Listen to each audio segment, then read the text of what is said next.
पृथ्वी के केंद्र में यह कहा जाता है कि सामान्य तौर पर निकिल फेरियम की अधिकता है। अब निकिल फेरियम की अधिकता है या केवल निकिल फेरियम ही उपस्थित है वहां पर, एक यह देखेंगे और दूसरा यह देखेंगे कि यहाँ पर ये पहुंचा कैसे, निकिल फेरियम कहीं पहुंचा कैसे। तो जो पृथ्वी की उत्पत्ति हुई थी उसमें पृथ्वी जब ठोस हो रही थी, मतलब पृथ्वी जब कठोर हो रही थी, तो ठोस हो रही थी अर्ध पिघली हुई अवस्था से ठोस हो रही थी, तो जितने भारी तत्व हैं वो पृथ्वी के केंद्र में चले गए। कैसे? जैसे यदि एक बर्तन ले या एक बाल्टी ले, उसमें अलग अलग घनत्व के पदार्थों को भर दें, जैसे तेल पानी, तो तेल ऊपर आ जाएगा और पानी का वजन अधिक है, पानी का घनत्व अधिक है, इसलिए पानी नीचे चला जाएगा। वैसे ही पृथ्वी के केंद्र में जो भारी पदार्थ है वो पृथ्वी के केंद्र में चले गए और जो हल्के पदार्थ है पृथ्वी के ऊपर रह गए जब पृथ्वी ठोस हो रही थी। इसको कहा गया विभेदीकरण। ठीक, तो विभेदीकरण की प्रक्रिया के तहत वो पृथ्वी के केंद्र में चले गए भारी पदार्थ। लेकिन एक और थ्योरी यह कहती है कि दरअसल पृथ्वी के केंद्र में भारी पदार्थ बाहर से गए नहीं, बल्कि यह पृथ्वी के केंद्र में हल्के पदार्थों की इलेक्ट्रॉनिक संरचना टूटकर भारी पदार्थों में परिवर्तित होने से हुआ।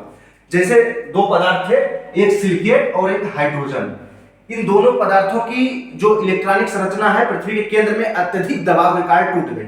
अत्यधिक दबाव का मतलब आप लोग जानते होंगे शायद कि पृथ्वी के केंद्र में लाखों वायुमंडलीय दबाव है और इस दबाव के कारण इलेक्ट्रॉनिक संरचना टूट ही जाती है और इनकी इलेक्ट्रॉनिक संरचना सिलिकेट और हाइड्रोजन की टूटकर यह भारी पदार्थों में परिवर्तित हो गए। इसलिए आज वहां पर पृथ्वी के केंद्र में भारी पदार्थ हैं। ठीक, और दूसरी तरफ यह कहा गया कि नहीं, क्योंकि पृथ्वी के केंद्र में अगर इन पदार्थों के टूटने से भारी पदार्थों का निर्माण हुआ होता तो आज घनत्व जितना पृथ्वी के केंद्र में 13.5 ग्राम प्रति सेंटीमीटर क्यूब का घनत्व मतलब डेंसिटी है, इतनी इससे ज्यादा इससे कम होती डेंसिटी।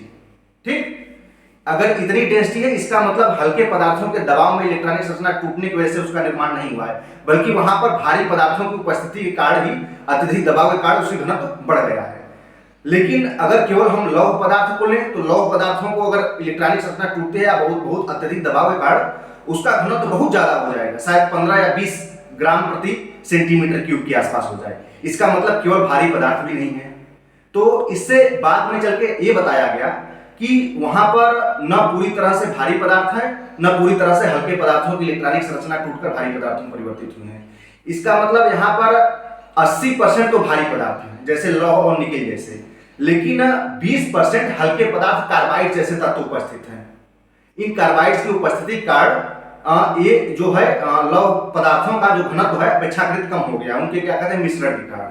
तो यही कारण है कि पृथ्वी के केंद्र में आज भारी तत्वों की उपस्थिति है, लेकिन उनका घनत्व अपेक्षाकृत केवल भारी तत्वों के दबाव की वजह से जो उत्पन्न हुआ होता है उससे कम है। ठीक, इतना ही।